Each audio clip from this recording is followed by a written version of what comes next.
اخلاص اتنا ہے کہ وضو کرتا ہے، پانی منہ میں ڈال دیتا ہے، مثلاً پانی منہ میں چلا جاتا ہے، دوبارہ اس کو پھینک دیتا ہے، حتیٰ اس کی تری کو بھی اپنی زبان پہ نہیں رکھتا۔ اخلاص اس سے بڑھ کے اور کیا کہ انسان کر سکتا ہے، نہیں کر رہا، اکیلے کمرے میں ہے، فریج ہے، پانی، ٹھنڈا پانی اس میں موجود ہے، کوئی بھی نہیں ہے، لیکن یہ بندہ اتنا اخلاص میں ہے، اپنے پروردگار کا اتنا مخلص ہے، پانی نہیں پی رہا، پانی نہیں پی رہا، کھانا فریج میں ہے، پانی ہے، فروٹس ہے، سارا کچھ ہے، نہیں کر رہا۔ اور حتیٰ اس سے اخلاص سے اور کیا کیا، اگر حتیٰ باہر انسان جا رہا ہے، اس کو احساس ہوا میرے منہ میں کچھ چلا گیا ہے، بس اب بارش ہو رہی ہے، قطرہ منہ میں چلا گیا، دوبارہ اس کو پھینک دیتا ہے احساس پہ، یعنی کہیں میرا روزہ جو ہے، کہیں پروردگار کی ناراضگی یہاں پر واقع نہ ہو جائے۔ اخلاص یہ مقام ہے، اسی وجہ سے حدیث میں خود ماہ رمضان کے روزے کو اخلاص سے بھی تعبیر کی گئی ہے کہ خود اخلاص جو ہے، یعنی اخلاص، روزہ یعنی کیا ہے؟ یعنی اخلاص، بندے کا اخلاص، کہ وہ اپنے پروردگار کے حکم پر کتنا مخلص ہے، اپنے پروردگار کا کتنا بڑا محب ہے، کتنا بڑا محب ہے۔ اصل عشق حقیقی اللہ کا ہی عشق ہے کہ انسان اللہ کا عاشق رہے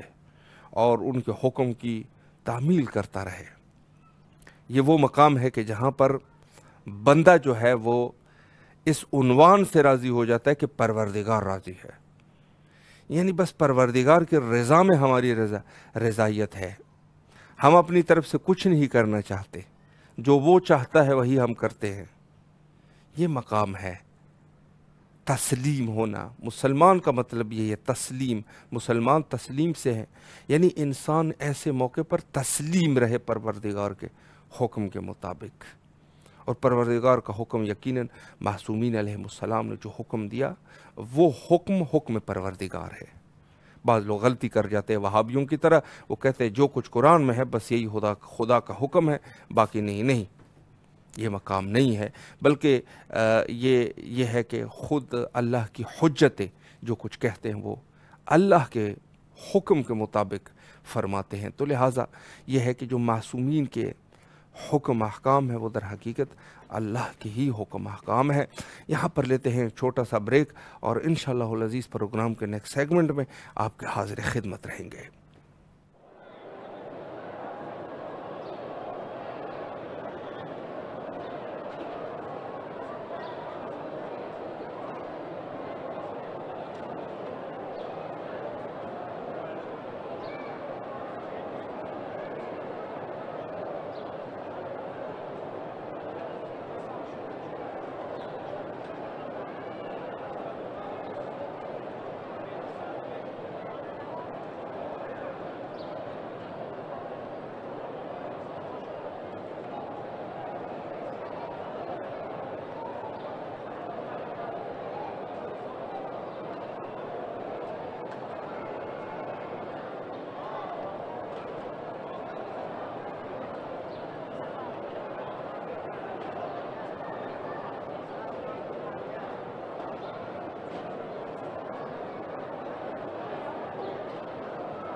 دوبارہ آپ کے حاضر خدمت ہے، اور جیسے آپ جانتے ہیں کہ پروگرام کے سیگمنٹ میں ہمارے ساتھ ایک مہمان بھی ہوتے ہیں، اور آج کے ہمارے معزز مہمان حجت الاسلام المسلمین عالی جناب علامہ استاد سید سبط حیدر زیدی صاحب قبلہ ہمارے ساتھ محو گفتگو رہیں گے، اور خوشبختانہ کنٹرول روم سے فرما رہے ہیں کہ ان سے رابطہ بھی قائم ہو چکا ہے۔ السلام علیکم ورحمۃ اللہ وبرکاتہ۔ علیکم السلام ورحمۃ اللہ وبرکاتہ۔ قبلہ خیریت سے ہے انشاءاللہ؟ طبیعت مزاج بخیر ہیں؟ الحمدللہ الحمدللہ، خدا کا شکر ہے قبلہ۔ سب سے پہلے تو امام حسین علیہ السلام ٹی وی کے تمام اراکین کی طرف سے آپ کے نہایت ہی ممنون اور مشکور ہے کہ آپ نے اپنے قیمتی اوقات میں سے یہ وقت ہمیں عطا فرمایا اور خدمت کا موقع ہمیں فراہم فرمایا۔ میں بھی اپنی جانب سے آپ سبھی حضرات کا شکر گزار ہوں کہ مجھے یہ خدمت کا موقع دیا ہے، اور اسی طرح تمام حاضرین، سامعین، ناظرین سب کی خدمت میں یہاں مشہد مقدس حضرت امام علی رضا علیہ السلام کے روضہ منورہ سے سلام پیش کرتا ہوں۔ علیکم السلام۔ قبلہ میں وقت کو ضائع کیے بغیر سوالات کا سلسلہ شروع کرنا چاہوں گا، اور آج مراجع اعظام کے وکلاء کے نزدیک اور خود مراجع کے نزدیک 30 ماہ رمضان عظیم ہے، اور اس عنوان سے کہ پورا مہینہ جو ہے وہ گزر گیا، تو پہلا سوال میں خود سازی کے عنوان سے کرنا چاہوں گا کہ ماہ رمضان میں کیسے اپنی خود سازی کی جا سکتی ہے، اس پر قبلہ اگر ایک وضاحت ہو جائے۔ بسم اللہ الرحمن الرحیم۔ ماہ مبارک رمضان اصل خود سازی کا مہینہ ہے جی، اور وہ آیت قرآنی کہ جو ماہ رمضان میں روزے کے متعلق دستور دیتی ہے، کتب علیکم الصیام کما کتب علی الذین من قبلکم، آخری نقطہ اس میں ہے لعلکم تتقون۔ بے شک اگرچہ لعل عربی زبان میں شاید کے لیے ہے، لیکن یہ شاید ہم جیسوں کے لیے شاید ہے۔ جی، خداوند عالم کے یہاں لفظ شاید نہیں ہے، اس کے یہاں یقینی ہے، چونکہ اس کے یہاں جو بھی چیز ہے درل حتمی ہے۔ جی، لہٰذا یہاں پہ خداوند عالم گویا روزے کا فلسفہ تقوی کو قرار دیا ہے، لعلکم تتقون کے ذریعے سے فلسفے روزہ۔ آج بھی خود میڈیکل سائنس کے اعتبار سے بھی اور ویسے بھی عرفان اور معارف کی دنیا میں بھی روزہ انسان کو اپنے نفس پر کنٹرول کرنے کے لیے بہت زیادہ مؤثر اور مفید ہوتا ہے۔ جی، آج بھی ہمارے اہل عرفان جب عرفا کے پاس اگر آپ جائیں اور کوئی شکایت کرے کہ میرا نفس مجھ پہ غالب آ چکا ہے، میری عقل مغلوب ہو گئی ہے اور مجھے میرا نفس اور شیطان گناہوں کی طرف لے جاتا ہے، تو اہم ترین نقطہ جو عارف لوگ بتاتے ہیں وہ ہے روزہ۔ کہ آپ روزہ رکھیں، روزہ رکھنے سے انسان کا نفس اس کے کنٹرول میں رہتا ہے، اور پھر عقل اس کی غالب رہتی ہے، نفس مغلوب رہتا ہے۔ اس کے علاوہ میڈیکل سائنس کے اعتبار سے بھی جب انسان کا پیٹ خالی رہتا ہے تو پیٹ خالی اور بھوک کی وجہ سے پھر انسان کا نفس، شہوت، نفس کا غلبہ زیادہ نہیں ہو پاتا ہے پیٹ کے خالی۔ یہ میڈیکل سائنس تو میڈیکل سائنس کے اعتبار سے بھی، قرآن کریم کی آیات سے بھی، احادیث شریفہ سے بھی اور علم عرفان میں بھی روزہ اہم ترین نقطہ ہے۔ روزہ اہم ترین نقطہ ہے انسان کا، انسان کی خود سازی کے لیے۔ انسان کو روزہ خدا کے راستے پر لے جاتا ہے، اور پھر انسان احساس اور یہ اس منزل پہ آ جاتا ہے کہ ظاہر خدا کی عبودیت، خدا کی بہرحال بندگی کرنے کا صحیح طریقہ کیسے، کس طرح، یعنی اس معرفت اور اس مقام کو در کر لیتا ہے انسان اگر روزہ رکھے۔ تو روزہ خود سازی کے معاملے میں ایک اہم ترین مرکز ہے ہر لحاظ سے، جیسے بھی دیکھا جائے۔ اور یوں بھی باقاعدہ دوسری روایت میں بھی ہے کہ روزہ سپر ہے انسان کے لیے، گناہوں سے بچنے کے لیے اور شیطان کے حملوں کے لیے، اور بہترین معاون ہے خداوند عالم کی خوشنودی حاصل کرنے کے لیے۔ لہٰذا روزے کے ذریعے سے ہم تین طریقے سے خوشنودی خدا اور اس طرح خود سازی کو حاصل کر سکتے ہیں۔ بے شک، بے شک۔ اگلا سوال قبلہ میں آپ کی خدمت میں عرض کروں کہ خود ماہ رمضان میں جو روزے رکھنے کا حکم دیا گیا ہے، خود روزے رکھنے کے کیا اہداف اور کیا فلسفہ ہے، اس پر بھی قبلہ اگر ایک روشنی ہو جائے۔ جی دیکھیے، ہم نے ابھی آپ کے پہلے ہی سوال میں تقریباً اس کا بھی جواب واضح تھا کہ لعلکم تتقون۔ جی قبلہ، روزہ رکھنے کے جو اہداف ان میں سے تو یہی تھا خود سازی، تقوی اور خداوند عالم کی قربت۔ لیکن اس کے علاوہ بھی بہت سے اور بھی نکات سامنے آ سکتے ہیں. جی مثلا روزے کے متعلق ہی کہا گیا ہے روزہ اس لیے رکھا جائے تاکہ جب انسان بھوکا اور پیاسا رہے روزے میں جی تو ایک نقطہ تو اس کو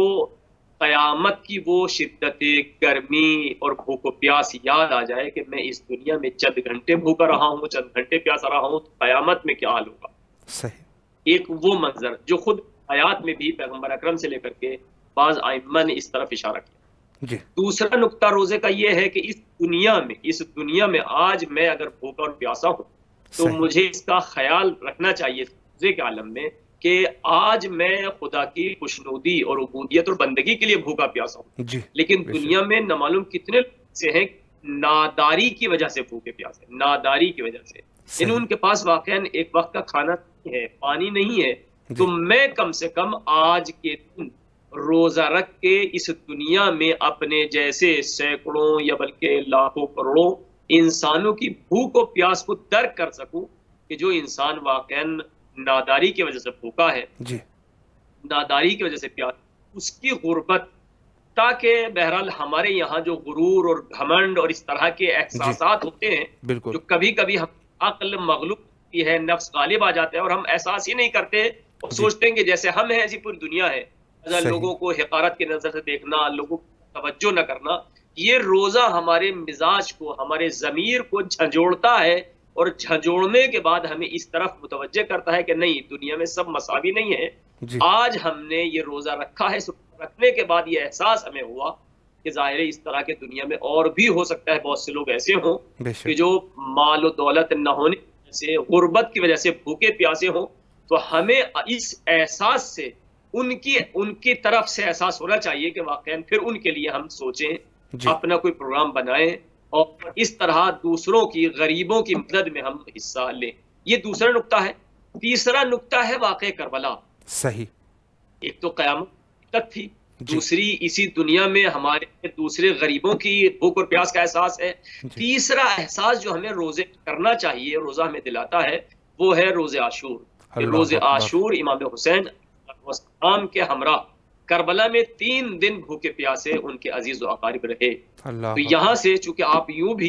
یہ کربلا ٹی وی اور امام حسین علیہ السلام کے روزہ منور سے آپ لوگ لائیو پروگرام دکھا رہے ہیں، جی تو روزہ ہمیں اس عنوان سے حسین سے بہت قریب کر دیتا ہے، بے شک.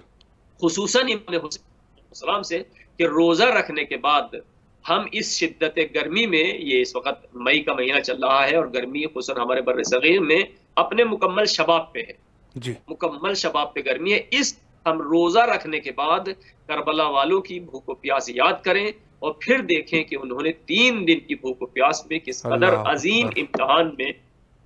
وقت گزارا ہے. لہٰذا تیسرا موڑ یہ ہے کہ روزہ ہمیں حضرت امام حسین علیہ السلام کی ایثار، قربانی، شہادت، اس تمام مواقع کے لیے طرف متوجہ کرتا ہے تاکہ ہمیں یہ ہمارا روزہ اپنے خدا سے قریب کر سکے. بے شک بے شک. قبلہ بہت خوبصورتی سے آپ نے وضاحت فرمائی، اور میں بہت سارے ہمارے جو ناظرین ہیں، چونکہ کل کا دن جو ہے وہ عید کا دن ہے اور تقریباً ماہ رمضان کے روزوں کا بھی اختتام ہو چکا ہے، تو فطرانے کے عنوان سے قبلہ بہت سارے لوگ جو ہے وہ میسیجز کر رہے ہیں کہ فطرانے کو کس طریقے سے دیا جائے اور کن لوگوں کو دیا جائے. تو میں قبلہ چاہتا ہوں کہ یہی سوال آپ کی خدمت میں بھی رکھوں کہ فطرانہ کیا چیز ہے اور اس کی مقدار کتنی ہے اور یہ کن لوگوں کو دینا چاہیے، کون حقدار ہے اس کے، اس پر قبلہ اگر ایک وضاحت ہو جائے. جی دیکھیے، فطرہ جس کو یہاں فارسی میں فطریہ کہتے ہیں، ہمارے یہاں بہت سے کلچروں میں فطرانہ کہتے ہیں. جی. فطرہ خود فطر سے ہے، فاطر السماوات والارض، فاطر، ایجاد کرنا، جدا کرنا. افطار اسی باب سے ہے، اسی باب سے بہرحال یہ ایک روزے کے انجام دینے کے بعد جی ایک مال ہے انسان، گویا کہ انسان نے اپنے پورے وجود سے، اپنے جسمانی روحانی اعتبار سے بھی اس نے روزہ رکھا ہے، تقویٰ، جسمانی اعتبار سے اپنے آپ کو کھانے پینے سے اور بہت سے گناہوں سے، ان تمام مبتلات روزہ سے جدا رکھا ہے جی پورا مہینہ. صحیح. اور اب مال سے بھی بہت راہ خدا میں دے، تو گویا کہ ایسا ہے کہ ہر جہت سے وہ خدا سے قریب ہو چکا ہے، صحیح، ہر لحاظ سے وہ خدا کے قریب ہو چکا ہے۔ لہٰذا خود امام فرماتے ہیں کہ کئی متعدد روایات ہیں جی، کہ فطرہ گویا روزے کی تکمیل کا نام، یعنی آپ اللہ نے اکبر، ماہ رمضان کے روزے رکھے، جی، اگر فطرہ ادا نہیں کیا ہے تو گویا کہ آپ نے روزے رکھے ہی نہیں ہے۔ روزہ اللہ اکبر، رکھنے کے بعد فطرہ گویا کہ اس ماہ رمضان کی قبولیت بھی ہے، اور گویا کہ اس کی تکمیل ہے کہ آپ نے فطرہ دے دیا ہے، یعنی ماہ رمضان کے روزے آپ کے قبول۔ اس طرح اور بھی بہت سے فضیلت اور اہمیت ہے روزے کی، صحیح، لیکن بحث یہ کہ کتنا دیا جانا۔ جی، تمام فقہا تقریباً اس مسئلے میں متفقی ہیں کہ ہر انسان کے بدلے 3 کلو وہ کھانا کہ جو اس کے یہاں پہ عام طور سے رائج ہے۔ جی، اگر پورے سال چاول کھاتا رہا تو ہر انسان کے بدلے 3 کلو چاول، پورے سال روٹی، زیادہ تر کھانا اس کا روٹی رہ چکے، چاول ہو سکتا ہے کبھی کبھی کھاتا ہو، جی، لیکن زیادہ تر کھانا اگر روٹی رہی ہے تو پھر وہی روٹی میں بھی اگر گیہوں خرید کے لایا ہے تو پھر سال بھر میں گیہوں سے نکالے گا۔ اگر شہری زندگی میں آٹا خرید کے لایا ہے، کہ معمولاً شہری زندگی میں گیہوں چونکہ پھر کہاں پسوائیں گے، کہاں لے کے جائیں گے، صحیح، ڈائریکٹ آٹا خریدتے ہیں، تو پھر 3 کلو آٹا۔ جی، اس طرح بہرحال 3 کلو وہ خوراک جو اس کی سال بھر بطور عادی رہی ہے، جی، اس میں سے ہر انسان کے بدلے، ہر صحیح، انسان میں جو گھر کا کفیل ہے، جو گھر کا ذمہ دار ہے، اس پر واجب ہے کہ وہ جی، اپنے خود کی جانب سے بھی اور اپنے اہل خانہ کی جانب سے بھی، صحیح، چونکہ گھر میں چھوٹے بچے، تاکہ وہ بچے بھی کہ جو آج چاند نمودار ہونے سے پہلے پہلے دنیا میں آ گئے ہیں، پیدا جی، ہوئے ہیں، صحیح، ولو ابھی وہ ایک دن کا بچہ بھی نہیں بلکہ کچھ گھنٹوں ہی کا کیوں نہ ہے، صحیح، آج اگر چاند دکھائی دینے سے پہلے بچہ آ گئے تو اب ظاہر ہے چھوٹا سا بچہ فطرہ واجب ہے، لیکن اس پر واجب نہیں ہے، اس کے ولی پر واجب ہے، اس کے کفیل پر واجب ہے۔ تو اس طرح گھر میں بیٹیاں ہیں، بیویاں ہیں، جی، نابالغ بچے ہیں، فطرہ ہر انسان کے عوض واجب ہے۔ لہذا فطرہ جو واجب ہوتا ہے یہ اس گھر کے کفیل پر واجب ہوتا ہے کہ جو پورے گھر کا خرچ چلاتا ہے۔ صحیح، لہذا ہر گھر میں آدمی ہیں، 10 ہیں، 8 ہیں، 2 ہیں، جتنے بھی ہیں، سب کے طرف سے، ہر ایک کی طرف سے 3 کلو کھانا فطرہ کہلاتا ہے جو صحیح، دیا جاتا ہے۔ اب صحیح، تیسرا مسئلہ جاتا ہے کس کو دیا جاتا ہے۔ جی، فطرے کے محل مصرف اور محل استعمال جو ہے وہی محل زکوٰۃ ہے۔ صحیح، جہاں جہاں زکوٰۃ دی جا سکتی ہے، جس کو قرآن کریم نے تقریباً 8 موارد میں استعمال کیا ہے، جی، ان تمام جگہوں پر جہاں زکوٰۃ کا دینا جائز ہے، فطرے کا دینا بھی جائز ہے، اس میں کوئی شک نہیں ہے۔ آپ ان 8 مقام پہ جہاں بھی زکوٰۃ دیتے ہیں وہیں پہ فطرہ بھی دے دیا جائے، کافی ہے۔ لیکن جو مراجع نے تھوڑی سی تاکید کی ہے، جی، تاکید یہ ہے فطرہ اگر کسی غریب شیعہ کو دیا جائے، فرض صحیح، کریں صحیح، چونکہ ان 8 مقامات تو فی سبیل اللہ بھی ہے، جی، 8 مقامات میں فی سبیل اللہ بھی 8 مقام ہے، تو فی سبیل اللہ میں تو ہر کار خیر، آپ کے گھر کے سامنے روڈ بن رہا ہے، سڑک بن رہی ہے، یا اور بھی بہت سے رفاہی کام انجام دیے جا رہے ہیں، فی سبیل اللہ ہے، آپ کر سکتے ہیں۔ لیکن فطرے کے لیے خصوصی طور سے فقہا کا کہنا یہ ہے کہ وہ تمام مصارف اپنی جگہ پر، جی، لیکن اولویت یہ ہے کہ کسی غریب شیعہ کو دیا جائے، غریب شیعہ کو۔ غریب سے مراد یہ ہے کہ اس کے پاس سال بھر کا بالفعل یا بالقوہ صحیح، مخارج نہ ہو، جی، یعنی ایسے امکانات اور پیسے نہیں ہیں، چاہے ایک وقت آج ہی بیٹھے بیٹھے نہیں ہیں، چونکہ آج بیٹھے بیٹھے تو ہم میں سے بہت سے ایسے ہوں گے جو آج اسی وقت سال بھر کا پیسہ ہمارے پاس نہیں ہے، جی، لیکن اکثریت ایسی ہوتی ہے کہ آج نہیں ہے لیکن روزانہ کی آمدنی ہے، ماہانہ کی ہماری سیلری ہے، جی، سال میں یا 6 مہینے میں کہیں سے نہ آمدنی اگر کسی بھی طریقے سے سال بھر میں آمدنی کا کوئی ذریعہ نہیں ہے اور ہمارے پاس پیسے نہیں آ پاتے ہیں کہیں جی، سے بھی، تو پھر ہم غریب کہلائیں گے، جو ہم اردو زبان میں غریب، عربی یا فارسی کا غریب نہیں، اردو جی، زبان میں جس کو فقیر کہتے ہیں، عربی اور صحیح، فارسی میں جی، بالکل، ضرورت ایسے ضرورت۔ دوسری شرط اس کی یہ ہے کہ یہ پیسہ جب اس کو دیا جائے تو اتنا آپ یقین کریں کہ وہ شخص دیندار ہے اور یہ پیسہ اپنے زندگی کے ضروریات میں خرچ کرے گا، صحیح، عیاشی میں، تفریح میں، گناہوں میں ادھر ادھر پیسہ خرچ نہیں کرے گا کہ اب تو آ گیا ہے، کہیں سے بھی آ گیا ہے، چلیے اب تھوڑا سا تفریح میں خرچ کر لیا جائے، اس دنیا کی اور دوسری چیزوں میں نہیں، بلکہ آپ ایسے، لہذا اس میں آپ کو جو دیکھنا ہے غربت کے علاوہ تدین، دینداری کو بھی دیکھنا ہے کہ جس کو آپ دے رہے ہیں وہ دیندار ہے، بے شک، تاکہ وہ پیسہ آپ کا جو ہے اپنی ضرورت زندگی میں خرچ کرے، کپڑے صحیح، بنانے میں، کھانے پینے میں، جو بھی ضرورت ہے۔ جی اس کے علاوہ جو تیسرا نقطہ ہے وہ ہے سادات اور غیر سادات جی کہ فطرہ جو ہے یہ ایک زکوٰۃ ہی کی قسم میں ہے، زکوٰۃ صحیح واجب فطرہ، جی لہٰذا یہاں غیر سادات کا فطرہ سید کو نہیں دیا جا سکتا۔ صحیح سید کا فطرہ سید کو دیا جائے، سید کا فطرہ سید کو بھی اور غیر سید کو بھی دیا جا سکتا ہے، سید صحیح کا فطرہ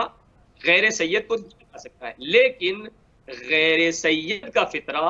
غیر سید کو دے سکتے ہیں جی لیکن سید کو نہیں دے سکتے۔ صحیح یہ محل مصرف تھا جو ہم نے بہت ہی کے ساتھ مقدار کتنی تھی، کس کو دیا جانا ہے، کہاں دیا جانا ہے، بیان کر دیا ہے۔ اور جی بھی اگر کوئی سوال ہو تو خدمت میں حاضر۔ قبلہ اسی عنوان سے میں ایک اور سوال آپ کی خدمت میں کرنا چاہوں گا، اور یہ سوالات بھی چونکہ مومنین بھیجتے رہتے ہیں، تو ایک سوال یہ ہے کہ مثلا ایک شخص جو ہے وہ صاحب استطاعت ہے،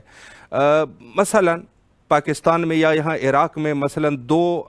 الف جو ہے وہ فطرانہ ہے، ایک شخص ہے وہ زیادہ دینا چاہتا ہے، تو اس کو یہ جو زیادہ رقم دے رہا ہے اس کو فطرانے کی نیت سے دے گا یا یہ صدقے میں شمار ہوگا؟ اس پر بھی قبلہ اگر ایک وضاحت کر لیں۔ کہ شریعت نے چونکہ فطرے کی ایک مقدار معین کی ہے، جی اگر شریعت مقدار معین نہ کرتی تو پھر آپ کی مرضی تھی، آپ جتنا چاہے دیں، صحیح لیکن چونکہ شریعت مقدار معین کی ہے کہ ہر انسان پر اتنا واجب ہے، جی لہذا آپ اتنا ہی دیں فطرے کی وجہ سے، وہی واجب ہے، باقی آپ صدقات ہے، خیرات ہے، تو آپ جتنا چاہے دیتے رہیں، کوئی مشکل نہیں ہے، چونکہ جی خیرات اور صدقات تو شریعت نے کوئی پابندی نہیں لگائی ہے صحیح کہ جناب محدودیت ہے، نہیں، خیرات و صدقات آپ پورے سال اپنا پورا گھر راہ خدا میں لٹا دیں۔ جی ائمہ طاہرین، کئی اماموں کی زندگی ملتی ہے کہ پورے سال میں وہ اپنا پورا گھر سب کچھ راہ خدا میں دے دیا کرتے تھے، اگلے سال پھر وہ اپنی اسی محنت مزدوری جو زندگی کا عادی روح تھا اسی پھر، تو اس طرح شریعت نے محدود نہیں کیا ہے کسی کو بھی، صحیح لیکن جب ایک چیز کی حد معین کی ہے لہٰذا اس حد کے اعتبار سے اپنا فطرہ دیں، فطرہ کے علاوہ اگر آپ اضافی دینا چاہتے ہیں تو وہ جی صدقات ہے، خیرات ہے، جس کی کوئی حد نہیں ہے، آپ جتنا چاہیں راہ خدا میں خرچ کریں اتنا ہی زیادہ ثواب۔ جی قبلہ اگلا سوال میں یہ کرنا چاہوں گا کہ مثلا فطرہ جو ہے بعض رشتہ دار ہیں انسان کے، رشتہ دار میں مثلا ظاہر ہے 2 قسم کے رشتہ دار ہیں، ایک تو یہ ہے کہ جیسے والدین وغیرہ ہے جو کہ جدا زندگی گزار رہے ہیں، مثلا اپنے گھر میں نہیں ہے، وہ جدا کہیں زندگی گزار رہے ہیں، اور یا یہ دوسرے رشتہ دار ہے، تو کیا فطرانہ جو ہے ان پر بھی صرف کیا جا سکتا ہے یا نہیں کیا جا سکتا؟ اس پر بھی قبلہ اگر ایک وضاحت ہو جائے۔ دیکھیے، فطرہ اور باقی صدقات بھی، جی زکوٰۃ بھی، خمس بھی، ایسے لوگوں کو نہیں دیا جا سکتا کہ جن کی کچھ ذمہ داریاں آپ کی گردن پہ عائد ہوتی، صحیح مثلا ماں باپ، جی ماں باپ کی زندگی اولاد پر عائد ہوتی ہے، چاہے ماں باپ کا رہن سہن الگ ہو، اولاد کا شادی کرنے کے بعد وہ الگ زندگی گزار رہا ہو۔ صحیح اسی طرح اولاد، کبھی یہ ہوتا ہے کہ اولاد مالدار ہے،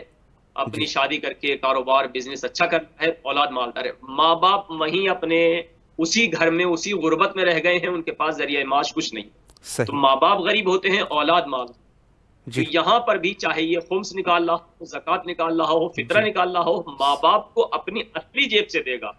یہ چیز صحیح ماں باپ پہ خرچ نہیں ہوتی۔ اسی طرح کبھی کیا ہوتا ہے جی کہ ماں باپ مالدار ہیں، جی کے پاس ذریعہ معاش ہے، سرکاری آج کل پینشن مل رہی ہے اور پینشن میں زندگی خوب گزر رہی ہے، صحیح بیٹا ابھی مزدوری کر رہا ہے جس کے پاس بیچارے کے پاس کچھ نہیں ہے، اور کبھی کبھی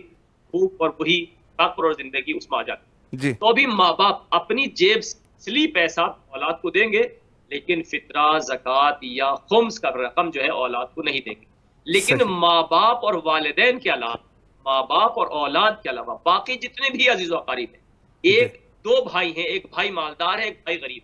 بھائی صحیح بھائی کو دے سکتا ہے، چونکہ ظاہر ہے ایک دوسرے کی ذمہ داری بھائی پہ عائد نہیں ہوتی ہے، اس کی کفالت، اس کا خرچ و مخارج بھائی کی گردن پہ نہیں ہے، صحیح یا بھائی اور بہن کے درمیان، کبھی بھائی مالدار ہے، بہن غریب ہے، کبھی کبھی بہن مالدار ہے، اس کی اچھے گھرانے میں شادی ہو گئی ہے، اس کے پاس مال و دولت ہے، لیکن بھائی ابھی غریب ہے، تو بھائی بہن کو دے سکتا ہے، بہن بھائی کو دے سکتی ہے، بھائی بھائی کو دے سکتا ہے، اس طرح جتنے بھی رشتہ دار ہیں، چچا کو، پھوپھی کو، خالہ کو، ماموں کو، جتنے بھی رشتہ دار ہیں، اگر یہ شرائط جو ہم نے آپ کے پہلے جواب میں بیان کیے تھے کہ جی غریب ہوں اور متدین ہوں، صحیح تو ان کو دیا جا سکتا ہے۔ ان 2 رشتوں کے اولاد ماں باپ کو نہیں دے سکتی، ماں باپ اولاد کو نہیں دے سکتے، یہ اپنی جیب سے دیں گے، چونکہ ان دونوں کی ایک دوسرے کے اوپر خود ذمہ داریاں اٹھانا خود اصلی پیسے پر واجب ہے۔ صحیح، اگر آپ مالدار ہیں تو اپنے ماں باپ کی ذمہ داری آپ پر اٹھانا واجب ہے، ماں باپ مالدار ہے تو اولاد کی ذمہ داری ماں باپ کے اوپر واجب ہے۔ لہذا ان دو رشتوں کے علاوہ جی باقی جتنے بھی رشتے ہیں، صحیح، اگر سامنے والے رشتے میں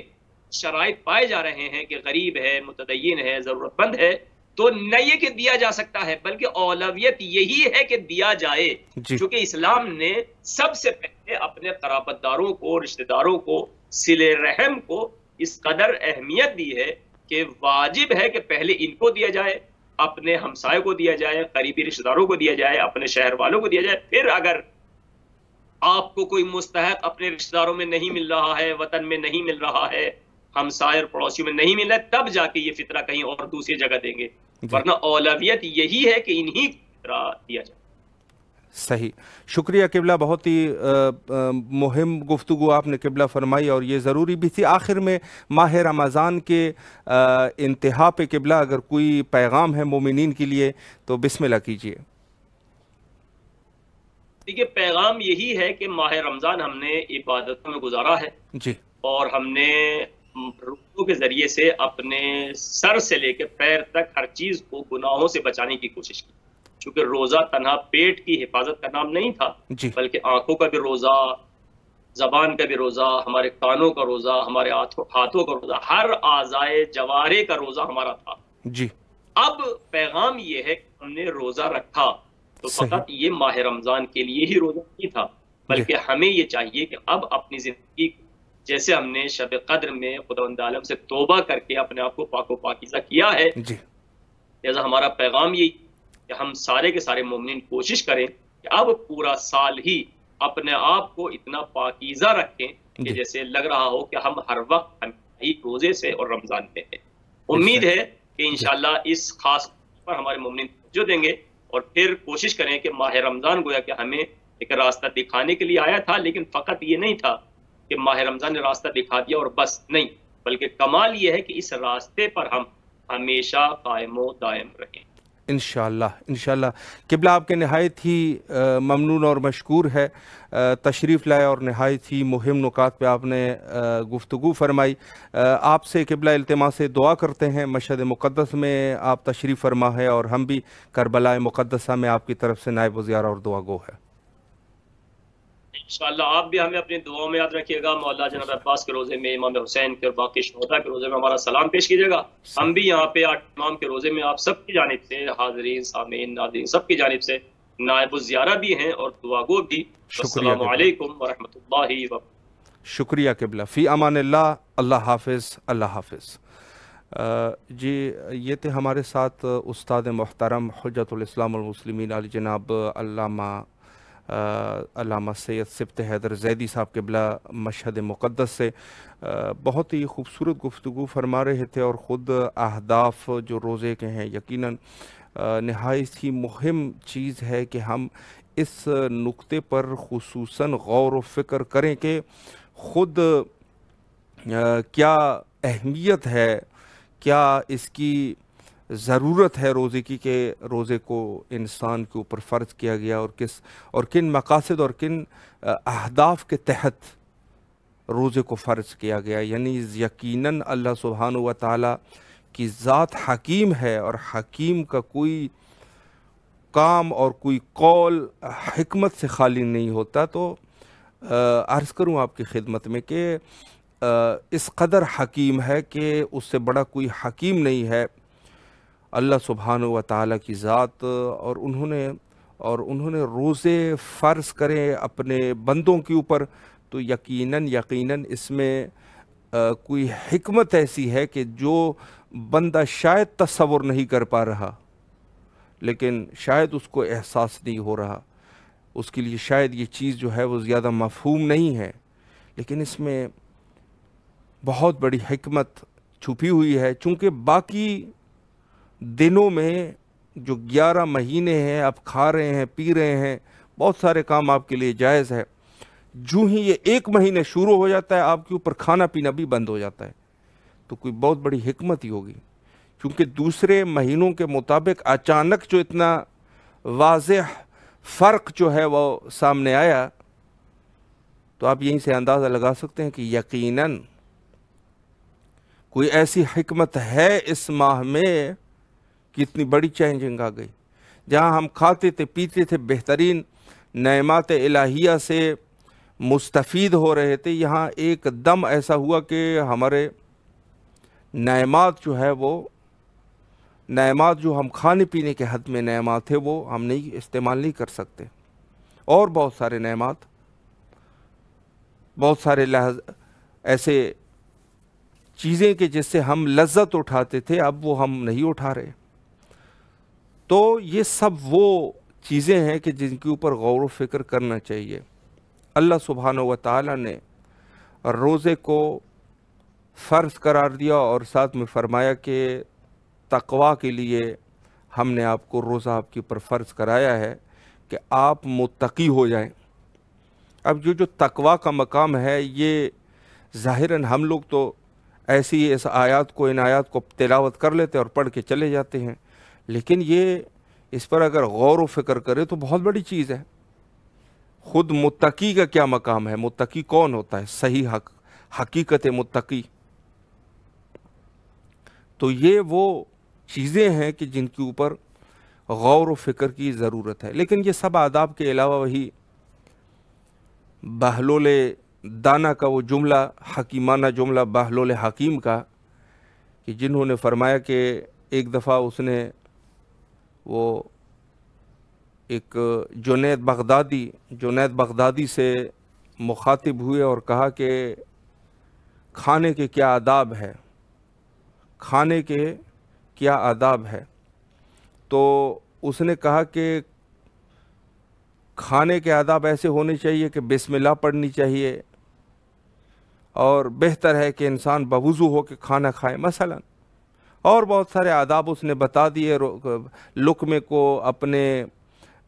دائیں طرف رکھ کے آہستہ آہستہ چبانا چاہیے، یہی جو حدیث اور روایت میں جو وارد چیزیں ہیں۔ تو بہلول حکیم نے کہا کہ یہ جتنے آپ نے بیان کیے ہیں، آپ تو اپنے آپ کو بڑا شیخ کہہ رہے ہیں کہ ہم بڑے شیخ ہیں، آپ کے پاس تو کچھ بھی نہیں ہے،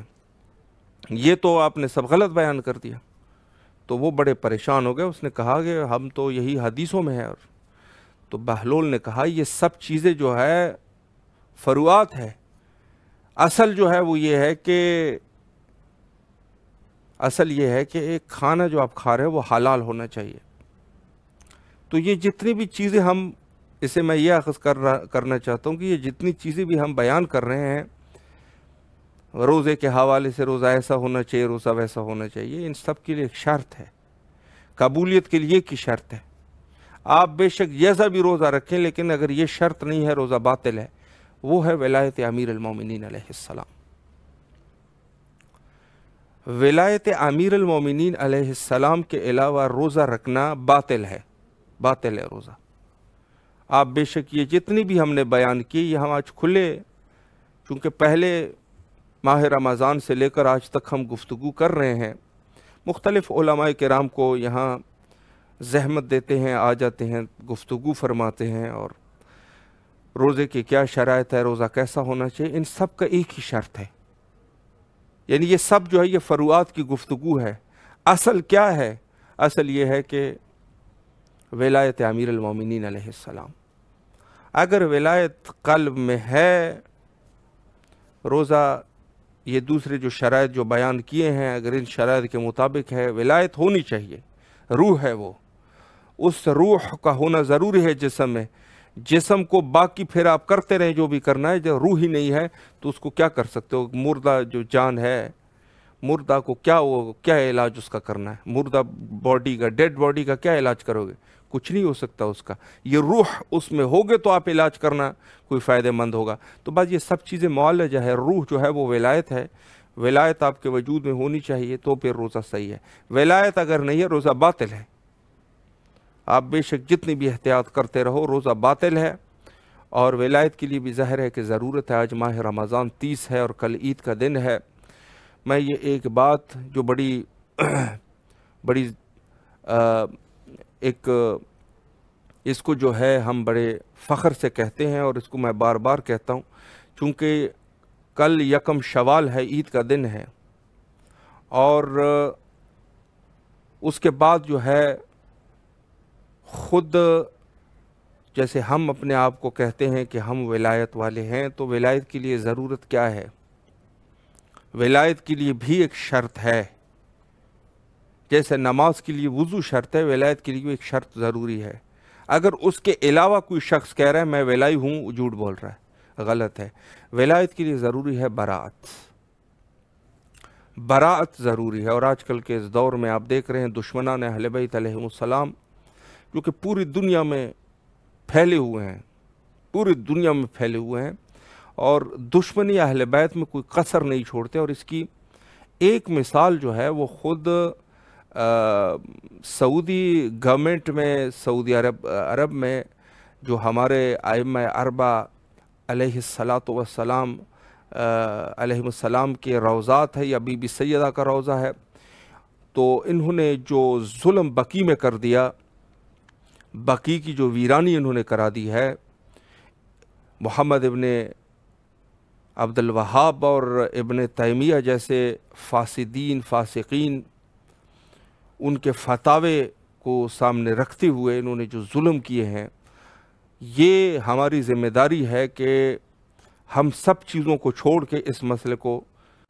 جدی طریقے سے لے لیں، ہم سب شیعوں کے۔ اور انشاءاللہ العزیز ہماری کل سے گفتگو جو ہے، کل سے انشاءاللہ گفتگو بقی کی ویرانی کے عنوان سے انشاءاللہ ہوگی، اور یہ جو ہے مہم گفتگو ہے۔ ہم لوگ کبھی کبھی دوسری چیزوں کی طرف چلے جاتے ہیں، یہ فلانا مسئلہ ہے، یہ فلانا مسئلہ ہے، فلان جگہ پہ مظلوم ہے، فلان جگہ پہ مظلوم ہے، ہمیں مظلومین کی فریاد رسی کرنی چاہیے۔ یہ سب چیزیں جو ہے ضروری ہے، یہ سب ضروری ہے، لیکن اس سے سب سے بڑی ضرورت وہ یہ ہے کہ خود جو ہمارے ائمہ اطہار علیہ السلام کے قبور ہے، ان کے اوپر جو ظلم ہے، مظلومین اصل سب سے بڑے مظلومین اہل بیت ہے، اور ہم لوگوں کے اوپر چونکہ حق ہے ان کا، تو ہمیں اٹھنا چاہیے۔ اور در حقیقت میں آپ کو ایک چیز اور بھی بتا دوں، وقت کے امام مظلوم ہے، چونکہ یہ جو قبور ہے، قبور بقی جو ہے، یہ کن کے قبور ہے؟ خود امام زمانہ اجل اللہ تعالیٰ فرجہ الشریف کے آباء و اجداد کے قبور ہے۔ تو آپ یہ بتائیں کہ اگر آپ کے آباء و اجداد کے قبور کو کوئی ظالم خراب کرے، آپ جو ہے اب بیٹھے ہوئے ہیں، تو سب سے بڑے مظلوم تو آپ ہیں۔ تو خود وقت کے امام مظلوم ہے، اور سب سے بڑے مظلوم کے لیے ہمیں آواز اٹھانے کی ضرورت ہے۔ قانون کے دائرے میں کہ دہشت گردی ہم نے نہیں کرنی ہے، ہم نے ہیومن رائٹس کے تحت گفتگو کرنی ہے، اور یہ ہمارا حق ہے۔ اور باقی کے مسئلے کو حضرت آیت اللہ العظمیٰ سید صادق حسینی شیرازی حفظ اللہ تعالیٰ کے فرمائشات کے مطابق ہمیں جو ہے کوشش کرنی چاہیے۔ ہر شخص جو ہے وہ مکلف ہے کہ اس مسئلے کو جدی لیں، اور انشاءاللہ العزیز کل ہمارے پروگرام، چونکہ میں عرض کر چکا ہوں کہ وقت کے امام مظلوم ہے، تو ہم انشاءاللہ گفتگو کو بقی کے عنوان سے رکھیں گے۔ علماء کرام کو بھی اس مہم موضوع کے لیے انشاءاللہ العزیز دعوت کریں گے کہ وہ بھی تشریف لائے، اور انشاءاللہ العزیز گفتگو ہماری بقی کے عنوان سے ہوگی۔ اور سب مومنین کی یہ ذمہ داری ہے کہ علماء کی گفتگو کو سماعت کریں، اور جس سے جتنا کچھ ہو سکے، حتیٰ سوشل میڈیا کی حد تک ہی کیوں نہ ہو، اس پیغام کو لوگوں تک پہنچا دو، اور کہہ دو کہ یہ ہمارا حق ہے کہ بقی کی تعمیر نو ہو سکے۔ مہینہ انتہا پر ہے، ماہ رمضان عظیم، حجت خدا کے ظہور کے لیے کثرت سے دعا کی ضرورت ہے، اور ہم بھی تمام مومنین کی نیابت میں بین الحرمین کربلا مقدسہ میں حجت خدا کے ظہور کے لیے دعا کرتے ہیں۔ اللہم عجل لولیک الفرج۔